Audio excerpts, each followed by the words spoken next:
Bismillahirrahmanirrahim. Assalamualaikum warahmatullahi wabarakatuh. Perkenalkan, nama saya Rifni Nurdieni. Saya sebagai guru BK di SMA Negeri 5 Garut. Pertama-tama, saya ingin mengucapkan bahwa saya bangga berada di antara kalian. Saya sangat senang dikelilingi dengan generasi milenial, di mana generasi ini akan menentukan masa depan Indonesia di kemudian hari. Setelah COVID-19 ini, atau bisa dikatakan dengan new normal, kita sudah tidak bisa lagi keluar dengan seperti biasa. Kita harus menggunakan masker, membawa hand sanitizer, atau pulang menggunakan sabun cuci tangan, atau bisa mandi dan mengganti pakaian yang baru. Namun terlepas dari pandemik yang sangat mengalami kesulitan bagi semua orang, di mana kesulitan belajar, kesulitan bekerja, bahkan banyak yang di PHK, yang dirumahkan, atau bahkan sama sekali tidak bisa makan. Namun every has a purpose, di mana setiap duka pasti memiliki makna. Setiap masa kesulitan mungkin ini adalah langkah awal menuju kehidupan yang lebih baik lagi. Pada kesempatan kali ini saya ditugaskan untuk memberikan materi mengenai penguatan pendidikan karakter. Nah, pada proyeksi pendidikan di abad ke-21 ini ada beberapa komponen yang mendasar. Yang pertama disebut adalah karakter. Jadi karakter itu yang paling fundamental di antara yang lain, meskipun tidak menghilangkan esensi yang lain. Yang kedua itu adalah kompetensi. Yang ketiga adalah literasi. Nah, karakter sendiri kalau kata Martin Luther King yakni intelligence plus karakter, that is the goal of true education. Jadi kecerdasan yang berkarakter itu adalah utama dalam sebuah pendidikan. Jadi kalau misalnya pendidikan tanpa karakter, itu kan jadinya tidak ada apa-apanya gitu. Nah, kalau Anies Baswedan tuh suka menyebutkan bahwa karakter itu ada dua. Jadi karakter moral dengan karakter kinerja. Kalau karakter moral itu berbicara mengenai sifat, akhlak, dia sopan santunnya bagus, rendah hati. Kalau kinerja itu dia tangguh, pekerja keras, ulet. Nah, kita kan nggak mau kalau misalnya kita jujur tapi malas, atau misalnya kita pekerja keras tapi culas. Nah, makanya harus balance antara kinerja sama moral, antara karakter kinerja dan karakter moral. Yang kedua adalah kompetensi. Nah, kompetensi itu ada 4 Kak. Yang pertama berpikir kritis, yang kedua kreatif, yang ketiga komunikatif, yang keempat kolaboratif. Nah, kita semua harus punya nih, kalian harus punya. Yang pertama kritis. Kita kalau misalnya di kelas, yang biasanya mungkin ya udah gitu di kelas mendengarkan guru, ya udah, tapi enggak, di SMA ini udah enggak zaman lagi seperti itu. Kita dituntut untuk kritis. Dimana kalau kita nggak tahu, ya kita tanyakan ke gurunya. Kita nggak bisa mendengarkan guru, ya udah setelah itu guru memberikan tugas, kerjakan selesai. Tidak, kita dituntut untuk berpikir kritis agar mengasah potensi yang kita miliki. Mungkin di SMP kalian tidak seintens itu dengan guru, tapi kalau di SMA kalian dituntut untuk berkomunikasi secara langsung dengan guru. Nah, yang kedua kreatif. Nah, untuk yang kreatif ini tidak semua orang mampu melakukan apa yang mereka punya gitu. Kalian punya potensi, tapi kalian tidak mengeluarkan potensi itu. Ada yang suka dagang tapi tidak dagang. Ada yang suka teknologi tapi tidak menciptakan teknologi. Nah, kalian dituntut untuk bagaimana kalian bisa menciptakan teknologi baru. Kalau kalian suka dagang ya kalian bisnis. Kalau kalian suka nge-YouTube jadi content creator kan kalian bisa juga. Atau misalnya kalian suka nulis, kalian bisa bikin blogger, bikin tulisan-tulisan yang bagus dan diupload di blog kalian sendiri. Itu hal yang sepertinya biasa saja gitu, tapi akan menjadi luar biasa kalau kalian terus-menerus melakukan kekreatifan itu. Yang ketiga komunikatif. Nah, ini jadi ada orang yang kalau disebut dalam dunia psikologi itu ada introvert, ada extrovert. Introvert kan biasanya diem, individu gitu, jarang terbuka. Nah, bukan maksud untuk introvert harus memaksa sebagai orang extrovert, cuma kita memang harus dituntut bisa berkomunikasi dengan siapapun, bisa beradaptasi dengan siapapun.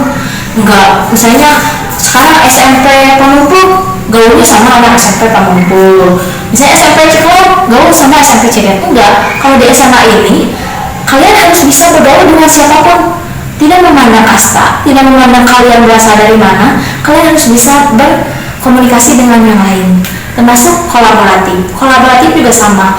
Kalian harus bisa beradaptasi dengan yang lain, karena kalau misalnya nanti di pelajaran nih, misalnya pelajaran agama, nanti dibagi kelompok. Nah, kita gak mungkin berkelompok dengan orang-orang yang kita sukai. Kita pasti dikelompokkan dengan orang-orang yang mungkin tidak terduga. Nah, kalau kita tidak memiliki jiwa yang kolaboratif dan komunikatif, ya mungkin kita akan gak mau bu, aku maunya sama itu. Nah, itu udah gak zaman lagi, kalian udah dewasa, kalian udah SMA, udah bukan saatnya lagi kalian tidak mau dengan teman kalian yang kalian tidak suka. Berarti saatnya kalian harus beradaptasi dengan siapapun yang kalian suka ataupun dengan orang yang tidak suka. Karena bisa aja orang yang kalian tidak suka justru sebenarnya dia adalah orang yang pengertian sama kalian. Yang ketiga, literasi. Nah, literasi itu kan keterbukaan wawasan, di mana kalian harus terbiasa membaca. Sekarang kan minat baca tinggi, tapi daya baca rendah. Jadi minat baca iya, baca WA tuh sampai berjam-jam ya cukup menguras waktu, tapi kalian enjoy dengan itu. Tapi kalau dikasih buku, coba. Kalau dikasih buku mungkin ngantuk dan lain sebagainya. Jadi minat baca tuh tinggi di Indonesia, tapi daya bacanya rendah. Nah, makanya ditingkatkan literasi bacanya, literasi mengenai budaya, mengenai keuangan, mengenai berbagai hal yang seharusnya kalian baca gitu, tentang apa yang kalian sukai. Nah, dari ketiga komponen itu semuanya adalah jadi komponen dasar untuk kalian berkecimpung di dunia pendidikan. Karena kalian sebagai siswa SMA 5 Garut, berarti kalian harus memiliki ketiga tersebut. Bukan hanya kalian, termasuk semua pelajar di Indonesia harus memiliki ketiga tersebut. Cuman yang paling fundamental memang tetap akhlak, tapi tidak mengesampingkan kompetensi dan literasi. Sekarang yang menjadi PR kita adalah bagaimana menumbuhkan sebuah karakter itu, bagaimana kita menjadikan kompetensi yang kita miliki menjadi sebuah kompetensi yang berkembang, kompetensi yang lebih produktif. Nah, itu gimana coba? Ada yang tahu gak? Nah, kalau dalam ilmu psikologi itu ada beberapa kecerdasan. Cuman yang saya akan bahas adalah dua kecerdasan. Yang pertama adalah emotional quotient atau kecerdasan emosi. Nah, kecerdasan emosi kan bicara rasa. Bagaimana kita bisa mengikat persahabatan, bagaimana kita bisa bekerja sama dengan orang lain. Kita kan percuma pintar, tapi secara emosi tidak terjaga, kita tidak bisa bekerja sama dengan orang lain, percuma kan. Nah, makanya emotional quotient itu harus dibangun. Biasanya ibu gimana dong, kalau saya tuh gak tahu gimana, apakah apakah kecerdasan emosi yang saya punya tuh tinggi atau kecerdasan emosi yang saya punya tuh rendah. Nah, biasanya kalau yang kecerdasan emosinya rendah, dia orangnya gampang suzon. Si itu lagi halewosan, situ lagi ngomongin orang deh kayaknya, padahal kita kan udah tahu dia lagi ngomongin apa dan ngebahas tentang apa. Bisa aja kan dia lagi ngebahas tentang pelajaran dan lain sebagainya. Jadi secara suzon gitu ke orang. Terus biasanya dia sering menyalahkan orang, meskipun misalnya dia itu salah dia, tapi ya karena emosinya, kecerdasan emosinya rendah, jadi selalu menyalahkan orang.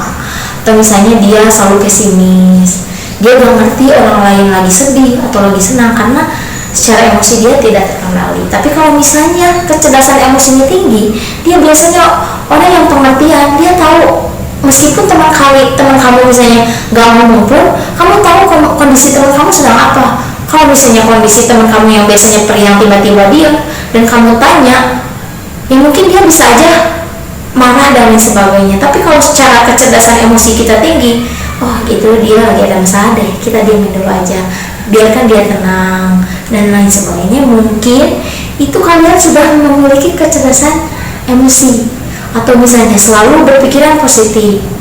Terus kalau yang punya kecerdasan emosi yang tinggi ya, secara emosional memang dia lebih tabah, dia lebih sabar. Nah, seperti itu.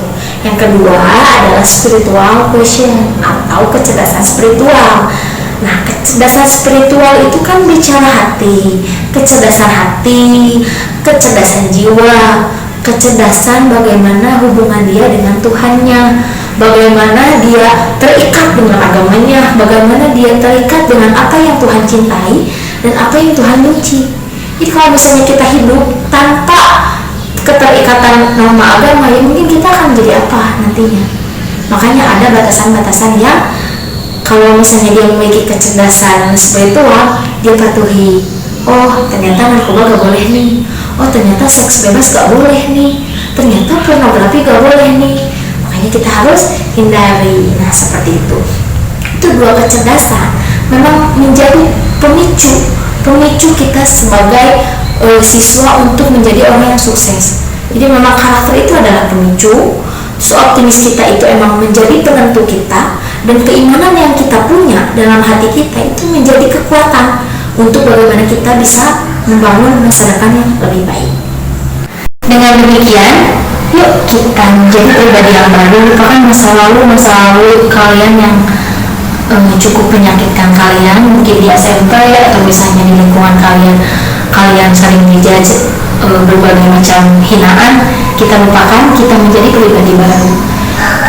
Your I can is much more important than your IQ. Jadi kemampuan itu lebih penting dibanding kecerdasan yang kamu punya. Percuma kamu pintar, kamu mau cerdas, kamu mau jadi orang yang paling tahu segalanya, tapi kalau dikit-dikit gak mau, disuruh berubah gak mau, disuruh belajar gak mau, disuruh apa-apa gak mau. Take action, ya. And I want to challenge you. Jadi yang biasanya kalian sering main TikTok, yang kalian biasanya sering main game atau nonton drama Korea, atau misalnya sering nongkrong di kafe atau main di pantai, sekarang waktunya kalian mengupgrade hati dan pikiran kalian dengan menuliskan rencana besar kalian. Jadi ada beberapa tugas nih dari saya. Yang pertama, tuliskan cita-cita besar kalian. Yang kedua, tuliskan rencana jangka pendek kalian selama 3 tahun ke depan, nanti kalian selama SMA. Yang ketiga, tuliskan rencana panjang setelah kalian lulus SMA, menjadi apa, setelah kuliah menjadi apa, bekerja di mana, dan lain sebagainya. Semangat. Assalamualaikum warahmatullahi wabarakatuh.